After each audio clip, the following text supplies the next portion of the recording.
two. Good afternoon and welcome to our weekly media briefing and public health update with Montgomery County Executive Marc Elrich. I'm Mark Roper, Public Information Officer for Montgomery County, and joining us today we have Dr. Nina Ashford, Chief of Public Health Services. And for today's guests, we have County Board of Election President David Naiman and Substitute Member Lawrence Holleran. They will provide a final wrap-up of the recent primary election and discuss what steps are being taken to ensure election integrity for the November general election. And we have Vision Zero Coordinator Wade Holland. He will be joining us to talk about speed limit reductions happening throughout the county. Thank you for joining us today. Over to you, Mr. County Executive. Good afternoon, everybody, and thanks again for joining us here. It took about a month, but ballots from all 1,979 precincts across Maryland have been counted and verified. In Montgomery County, that's 257 precincts with 131,661 Democratic voters and 12,351 Republican voters who are weighing in on the governor's race alone. It was a Herculean effort, and I want to thank our Board of Elections for running a fair and transparent election, which is something we always do. And we had none of the drama that you might expect, given the unfounded allegations our president leveled against the state of Maryland after mail-in ballots were replaced due to a vendor error. And speaking of the president, his effort to discredit our election process continues. There was that speech he gave last week claiming that declassified documents shed light on election vulnerabilities. And he continued efforts to obtain voter rolls and limit who can legally participate in elections. Those efforts are blatant attempts to control the results, and that's not something that's going to happen locally or in Maryland, and it shouldn't happen any place in this country. Last time I checked, we used to be proud of free and fair elections, and having a president who doesn't believe in that is, pretty grim state of affairs right now. That's why I invited back my guests from last month, David Naiman and Lawrence Holleran. They both sit on the Board of Elections. One's a Democrat, the other is a Republican, and it shows that we have a vested interest in fair elections. So I want to thank you all for being here again this week. And thank you, County Executive Elrich, for inviting us here again and for your kind words about our process in Montgomery County. As the County Executive mentioned, I'm David Naiman. I'm the President of the Montgomery County Board of Elections. With me today is Larry Holleran, who is the Republican substitute member of the board and was a longtime early voting center manager. Now that the county primary election results have been certified and the state results are expected to be certified tomorrow morning, we're pleased to be here to discuss the June 23rd primary election and what to expect for the November 3rd general election. Turnout in the primary election was about 161,000 voters in total. That's 23% overall, which is down from 25% for the 2024 primary election and 27% for the 2022 primary election. That includes all party affiliations.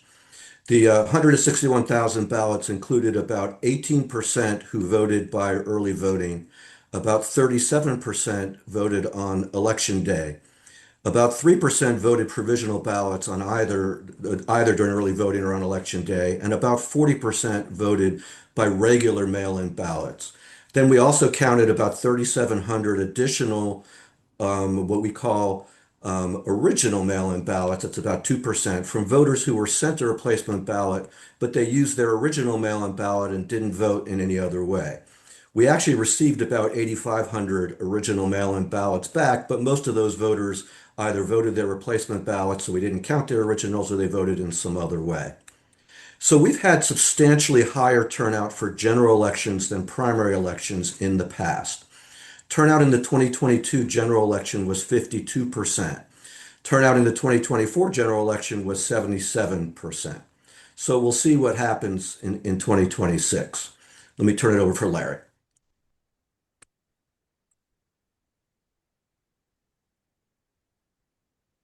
Larry, you're muted.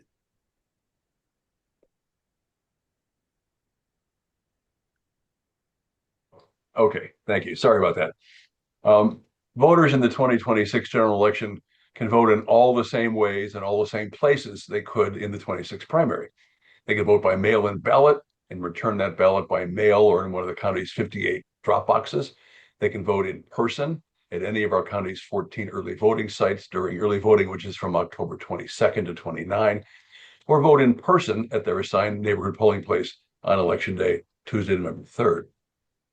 Voters who move this summer are encouraged to let us know, maybe not their first priority, but you can expedite your voting experience by sending us a change of address by early October. That really helps. We urge voters to choose the method of voting that works best for them and to vote as soon as they are ready. Sooner the better. However, since we don't have a crystal ball into which voters will turn out at what voting method they choose, making voting convenient for all county voters requires us to prepare for extra capacity for every voting method. You have to think that everybody shows up at each of one of those three places and be ready for them. That's why we need 4,000 Montgomery County voters of all backgrounds, all party affiliations, and from all parts of Montgomery County to serve as election judges to help us administer this process. Those willing to help to implement democracy in Montgomery County can text the word serve plus an email address to 77788, and you'll get an email address with information, an email back with information on how to become an election judge. We really need those people. As David said, with the higher turnout in November, we need more hands to make this process as efficient and fair and transparent as possible. If you choose to vote in person, for early voting, the busiest time is the last day, especially the last few hours of the last day. The least busy times are on Saturday and Sunday of the week, during the week of early voting. During early voting, you can check your current wait times at our website, again, by texting EV and your zip code to 7788. On election day, the first few hours are the busiest, so be ready for that. David? So we have about 120,000 voters on the permanent mail-in ballot list, and ballots will start being mailed to those voters around September 19th. Then bipartisan teams will start picking up the ballots from drop boxes daily, more frequently as we get closer to the election. We plan to start the mail-in ballot canvass, which prepares the ballots to be counted on Tuesday, October 13th, and we're planning to meet roughly twice a week until Election Day and more frequently after Election Day. As always, the ballot canvass is open to the public, either to attend in person at our new Training and Canvass Center at our Gaithersburg office or to watch online. We are the only local board in Maryland to stream our canvass sessions online. We have 50 bipartisan teams opening the ballot envelopes and making sure the ballots can be scanned. There are also checks on each other. And our bipartisan board members carefully consider any questions about voters' intent, and each board member gets a vote on how to interpret the voters' intent. And anyone who watched this in the primary knows that each board member has their own individual view. I don't think we had a single party line vote during the entire primary canvass. Montgomery County has engaged voters who ask us many questions, and we are transparent and we do our best to provide answers. A lot of good information is available on our county website. You can get there by going to 777vote.org. Again, that's 777vote.org. And aside from finding information on our website, you should feel free to email us at elections@montgomerycountymd.gov or call us at 240-777-8500 to ask any questions about the elections. So with that, Mr. County Executive, we thank you for the opportunity to be here, and we'd be happy to answer any questions that you or the media may have. Any questions from the media about elections or the primary for the county executive or Mr. Naiman or Mr. Halloran?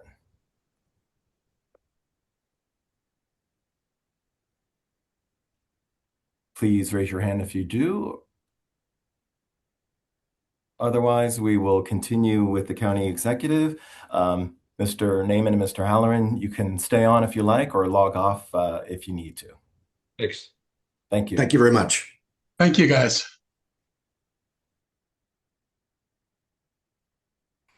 Back to you, Mr. County Executive. We thank our host, our guests for being here today. Go on to other things that we want to talk about today. It's been a tragic year for too many local families who've seen loved ones killed on our roads. There have been 26 fatal crashes, including 9 pedestrians in 26, compared to 24 fatal crashes at this point last year. That's why we're working across the county to make our roads safer and working toward our Vision Zero goal of ending serious injury and fatal crashes. Since July 25, MCDOT, that's the Department of Transportation, has reduced speed limits on 33 roads, primarily in our residential areas. And this builds on our larger effort that has seen speed limit reductions in more than 250 neighborhood streets since 2021. These changes are possible thanks to state legislation, House Bill 562, which allows us to set speed limits as low as 20 miles an hour and in some rare cases as low as 15 miles per hour on local roadways. Lowering speed limits is an essential step in changing the culture of our neighborhood roads. Our streets should be community spaces where residents feel safe walking their dogs, going for a run, or riding a bike. This is especially vital during the summer months when more children are outdoors playing. The data is pretty undeniable. A pedestrian struck at 30 miles per hour has a 40% chance of a serious injury or death. But at 20 miles an hour, that risk drops significantly to 10%. That data comes from the Maryland Highway Safety Office. And our efforts aren't limited to the neighborhood streets. We're also partnering with the Maryland Department of Transportation State Highway Administration to lower speeds on some sections of major corridors by the end of this August. Beyond signs, MCDOT is implementing traffic calming features like speed bumps, curb extensions, and safe crossings, which are shown to reduce pedestrian crashes by 44%.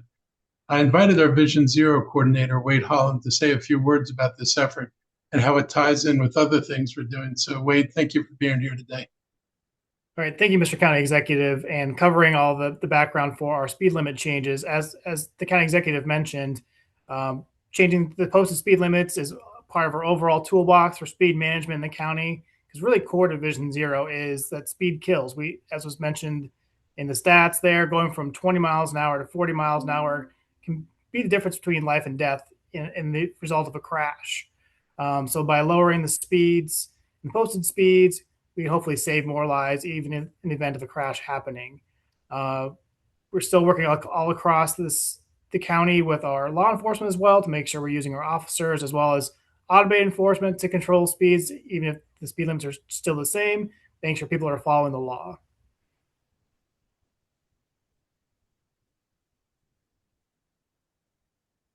Was that it, Wade? Yeah, to take any questions or any clarification questions. Any questions from the media for either the county executive or Wade Holland about the reduction of speed limits in the county? Raise your hand if you do. I don't see any at the moment. Does not seem like we have any questions at the moment on speed limit reductions. Oh, wait, Maryam has her hand up. Go ahead, Maryam. Thank you so much. I think the press release for this says that there are additional speed reductions planned also. Is there a timeline for that? There are some in the works. We're looking largely over the summer. So we're looking at some potentially as early as August, some may be later into September, October. So as we get those lists confirmed, we will get those out. Thank you. Any other questions? Judy. There I go. Thank you. This modern technology. I was wondering if there is what is the impetus for lowering the speed limit in a certain neighborhood or on a certain street? Does it come from complaints from the community? Does it have to be so many houses per, a city block? What helps you determine where you will put the lower speed limits? Yeah, that's a great question. Thank you for asking that. We get inputs from different sources in different ways. So a lot of the neighborhood streets that were mentioned in the press release, those are like local neighborhood roads. A lot of those come from the residents themselves saying we have a speeding problem or have speeding concerns. So they put in a request, usually through our MC301 system. Our team of traffic engineers go out there and do a field study, also look at what we call our context sensitive and complete streets design guidelines to say not only how does that road work now, but also what could that road look like in a safer context, and get all that data together to determine if the speed limit should be changed. And if there's other additional things that should be added in terms of like speed humps, speed cushions, bump outs, parking restrictions, to help make sure that the speeds on those roads are safe.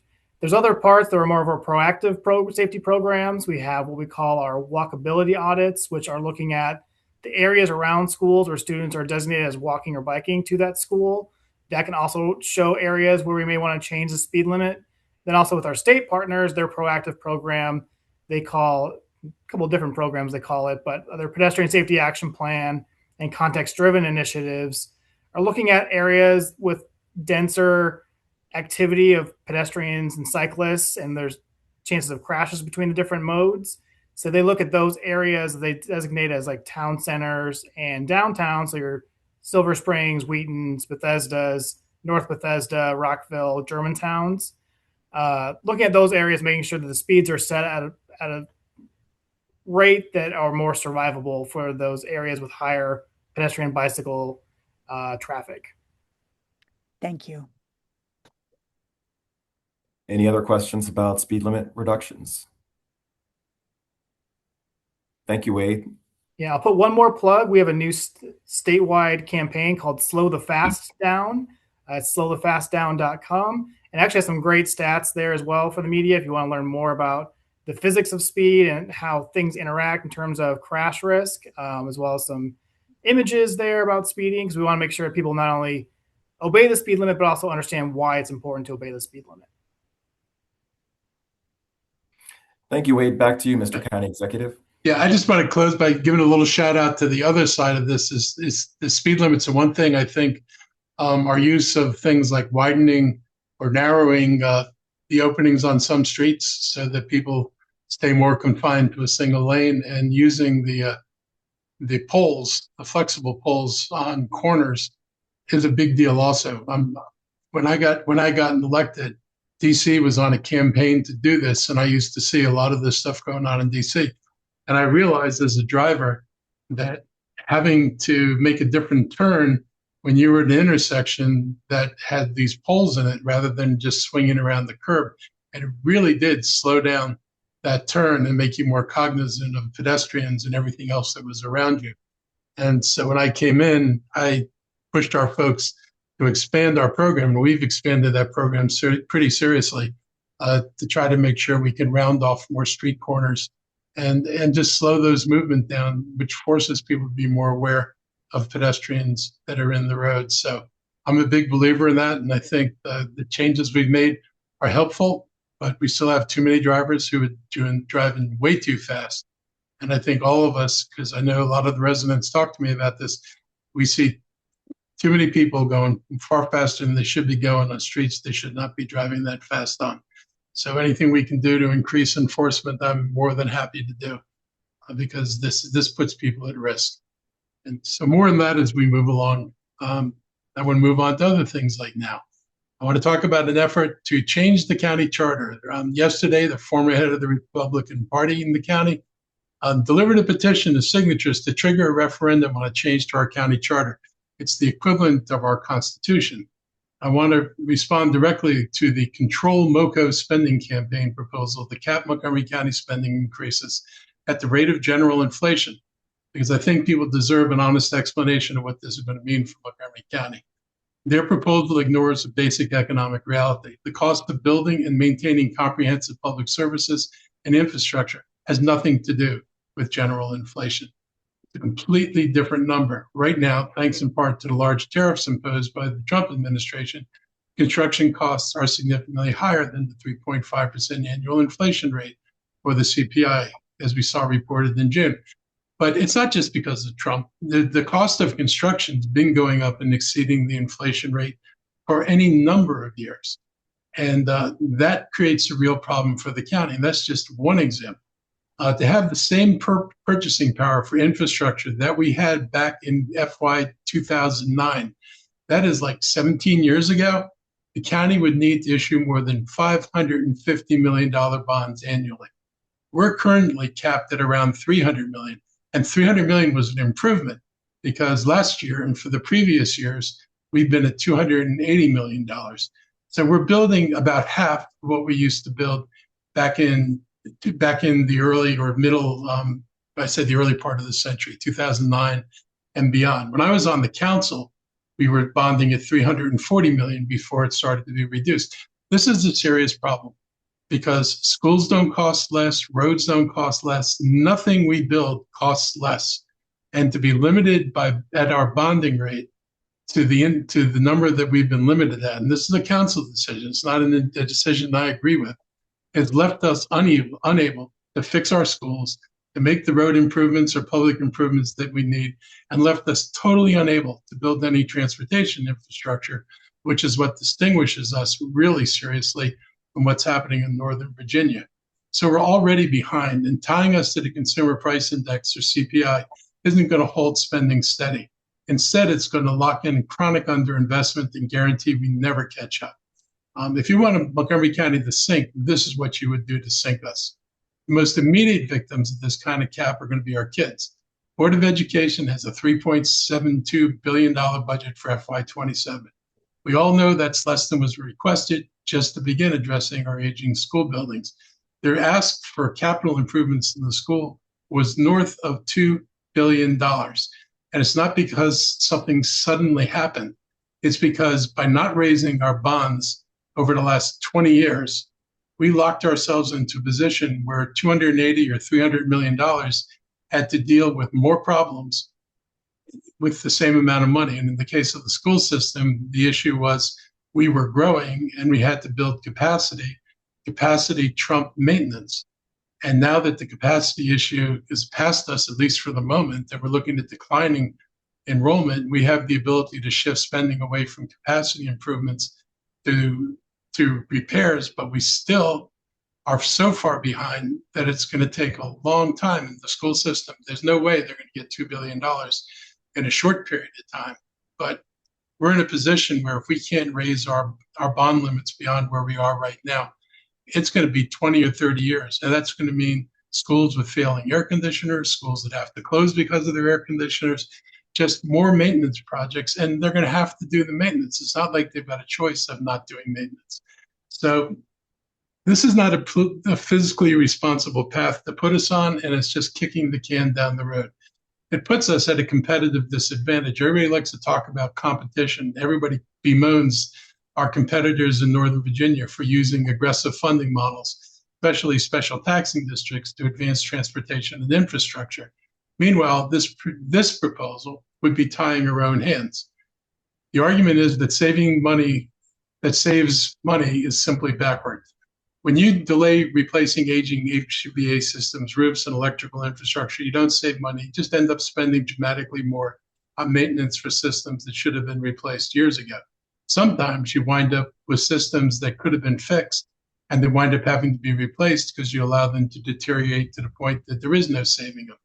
Our current spending plan is designed to replace those systems systematically with the revenues I'm talking about. And that actually lowers operating costs over time through better energy efficiency. We also have real public safety needs that can't wait. We need a new justice center. We need a place to put people other than a jail in order to get them off the street and get them the help they need. We need a White Flint fire station, a replacement for the outdated 4th District Police Station, which is in terrible shape and has to be replaced. And we need the replacement of more than 1,300 units of body armor for our police that are reaching the end of their service life. Are we just going to say, oh, well, we can't afford that, so go out there with body armor that doesn't work and would put your lives at jeopardy? I don't think people want us to do that. So a rigid spending cap puts all of that at risk. And think of the things that residents, businesses, and the county governments have jointly experienced. Rising electricity costs with no connection to inflation that we have to pay. The cost of our food in our school and for our programs that feed people in need has risen beyond inflation, just like it has for all of us when we go to the grocery store.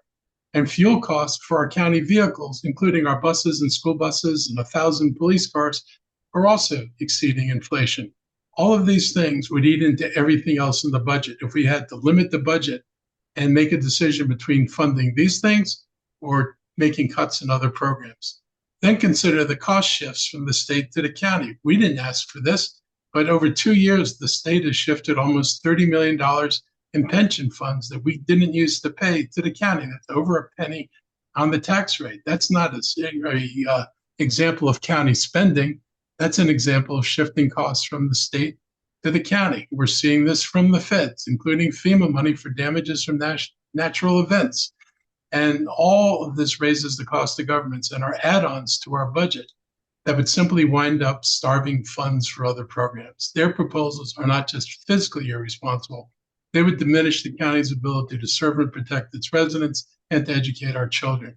And just to put this in perspective, the county does not have a runaway tax rate. You would think from listening to them that Montgomery County is this wildly overtaxed jurisdiction. And what are we doing? So you all need to understand the perspective of where we stand in the surrounding counties. All of the Maryland jurisdictions that surround us have property taxes that are higher than ours. Frederick is at $1.11. Howard is $1.33. Prince George's County is $1.37. The only neighboring jurisdiction with a lower tax rate than ours is DC, where the residential tax rate is 85 cents. It's 85 cents because their commercial tax rates start at $1.66 and go up to $1.89. In Montgomery County, the commercial tax rate is the same as the residential tax rate. It shouldn't be, but it is right now, and it's $1.03. So if you want to raise taxes in our county right now, we need to change this.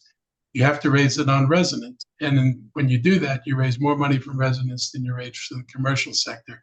In DC and Northern Virginia, their commercial tax rates are divorced from tax rates of residents and substantially higher. Locking ourselves into a tax policy that ensures we have fewer resources to address our needs will just put us at a competitive disadvantage with other jurisdictions whose tax rates are designed to meet the needs of their communities, not just social service needs, but needs for transportation and needs for economic investment.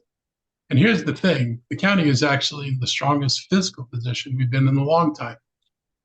After years of restraint, our debt service has finally come down to the near 10% policy guideline for the first time in 15 years. That took discipline and the time to build. We now have the capacity to address longstanding deficits while protecting our AAA credit rating. An arbitrary cap would ignore that carefully built strength and prevent us from using it when our community needs these things the most. So I understand the impulse behind controlling spending. We try to control spending. We look for opportunities to spend less. We don't look for opportunities to spend more to do the same thing. Nobody wants waste, including me, because there are too many things we need to do to, blow money on stuff that we don't need to do. But a blunt cap tied to general inflation is not physical discipline. It's like a noose around our necks. We'd end up paying more in the long run, shortchanging the residents who depend on county services every day. That's not the direction this county needs to go in. I will be talking a lot more about taxes and what things we can change, but it is really wrong that this county focuses so much on residential tax rates and has not been willing to look at raising commercial tax rates like DC and Virginia. It just does not make sense. Those are the people we compete with. That's where we say business is going. And if they're going to places with higher tax rates, it's time for people to stop acting like tax rates are the differentiator for us, because if tax rates are what mattered, we'd be winning this race. All we've managed to do is win the race to the bottom. That's not the race I wanted to win.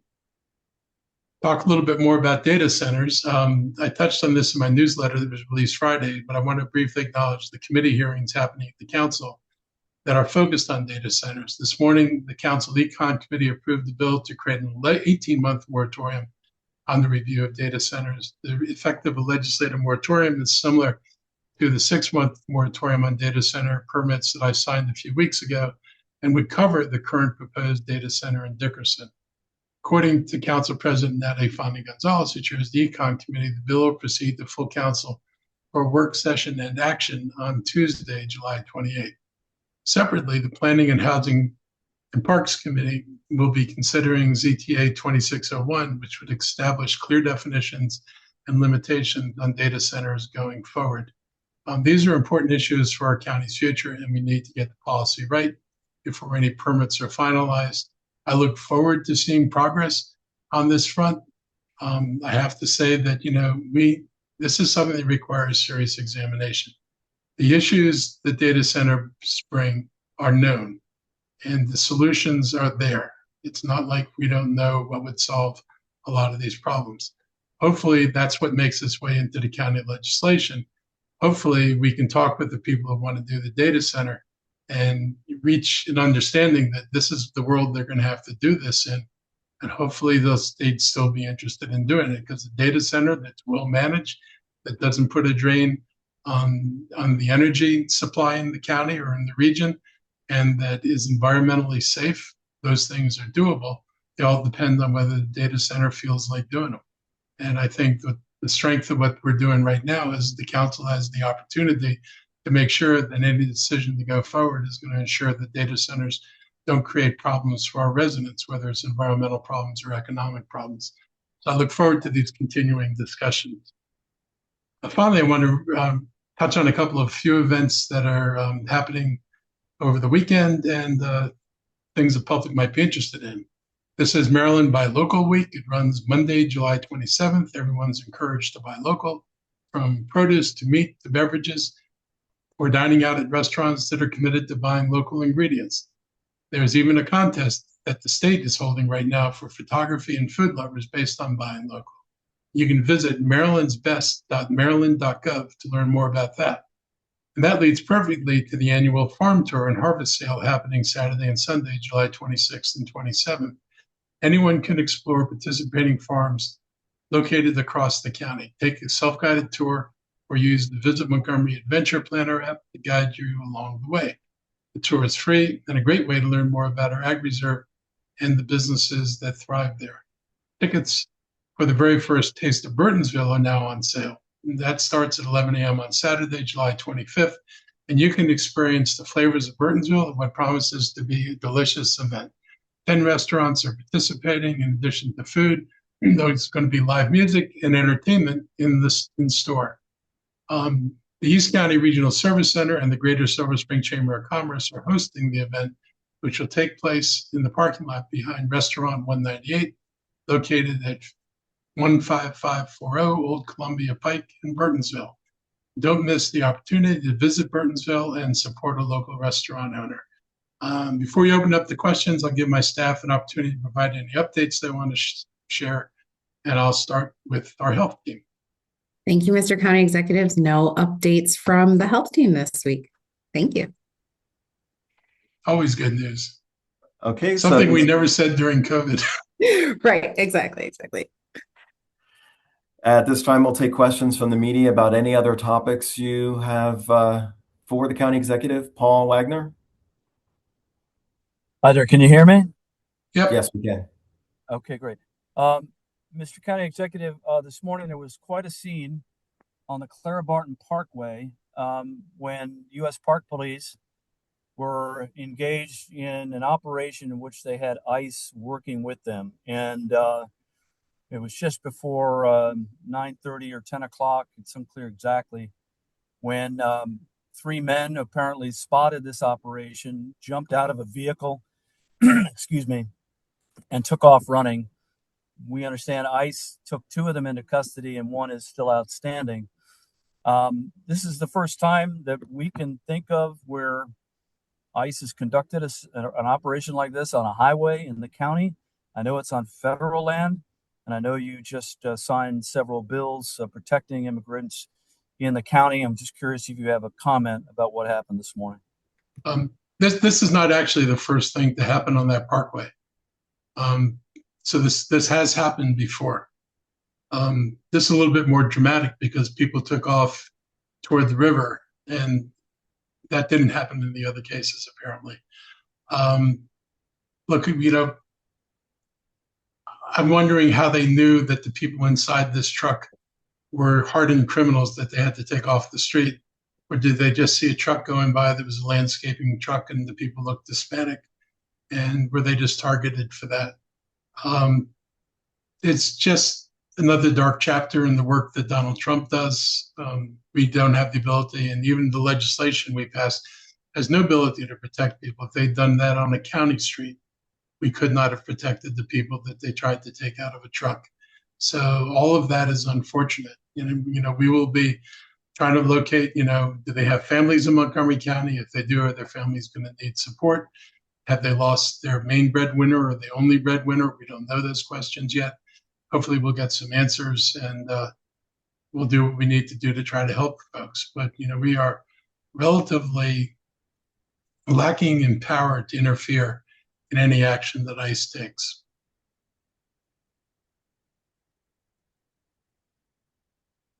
Am I happy Paul, now? Paul, did you have anything else or? No, that's it. Thank you very much, sir. Thank you. Thank you. Kate? Thank you very much. On a totally different topic, traffic related though. The searches on Montgomery County Police have appealed to the public for a hit and run case that happened on June 19th. Nate Right. Tinbite spoke very eloquently yesterday about this. Have you been updated on that situation? And this happened at Crestmore and Colesville Road. Police say that has been an area where vehicular accidents due to or crashes due to speed have been an issue. Are you aware of any particular issues at that point? And again, do you have anything on that case that you want to express? The only thing I know is general issues with Colesville Road. I mean, I think this is not our first pedestrian fatality around Colesville Road in that area. So yeah, I'm concerned. I don't know the circumstances of what this person was doing when they were hit, what the car was doing when they were hit. I've not gotten much or any information on the nature of what the accident was, other than that there was a vehicle that hit the car. They think they've got an idea of what type of vehicle it was. I know they've put out alert for people, and I know they've looked for a vehicle that matches that description. But that's the extent of what I know right now. Okay, understood. And then getting back to the ICE situation, Montgomery County has enacted laws designed to protect people. But you said, again, even if ICE had conducted this on, say, 270 or Colesville Road, would the county have any jurisdiction there? No. I think if you look at the legislation doesn't talk about protecting people. I think we've been very careful to tell people we don't have the ability to get between a person and ICE. What we do have the ability to do is to observe and make sure that they violate as few human rights as possible. And if need be, file cases if there's a reason for us to file cases. And the other thing is to support the families that are going to be impacted by what ICE does. But we've tried to be careful to not mislead people into thinking that we've got the ability to protect them from ICE, because we don't. I don't want people thinking that the police are going to run in and break up an ICE operation, because they're not. Thank you very much. Thank you, Kate. Any other questions from the media?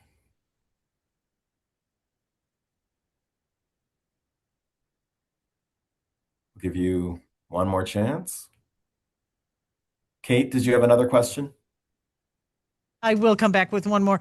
On Sure. the legislation yesterday that the council voted on it was described as a matter of housekeeping to comply with the state Supreme Court ruling on a gun bill, the ghost gun bill. Do you have thoughts about that? My understanding is I have not heard back from Maryland shall issue, but they may try and challenge that again. And this is the one that restricts where someone with a concealed permit can bring their firearm within the county. Yeah, I hope they get totally thwarted in court. I mean, this Wild West mentality that some people have just doesn't belong in a civilized society. This is, not some lawless, crazy place where everybody needs to be walking around with a gun.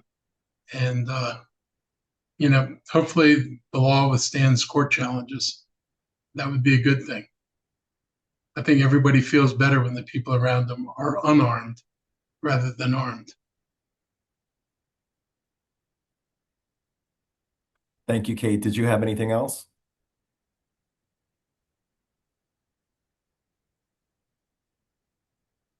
It looks like we don't have any other questions. We'll give it going once, going twice. One last chance for questions. Mr. County Executive, that looks like that's it for today. We don't have any other questions from the media. Thank you all. And have a good weekend. Go get some food in Burtonsville. Bye-bye.